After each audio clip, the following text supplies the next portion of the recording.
জানুয়ারির 15টা দিন কেটে বাংলা ক্যালেন্ডারের পৌষ মাসের শেষ দিন আজকে, পৌষ সংক্রান্তি। আমি প্রত্যেক দিনের মতো আজকেও জানলার সামনে শুয়ে শুয়ে রোদ পোয়াচ্ছি, ছবি আঁকছি আর টাইম পাস করছি, বাংলা গান শুনছি, ভাবছি বসে বসে দিনগুলো বেকার বেকার কিরকম কেটে যাচ্ছে। ঘুম থেকে ওঠো 11টার সময়, তারপরে 12টার সময় বিছানা ছেড়ে ওঠো, মুখ ধো, খাও,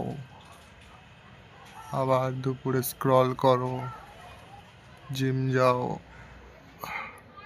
আবার স্ক্রল করো, ছবি আঁকো, কিছু করো, তারপর আবার স্ক্রল করতে করতে করতে রাত 2-3টে অবধি জেগে থাকো, আবার ঘুমিয়ে পড়ো, আনন্দ ধ্বংস করো সারাদিন।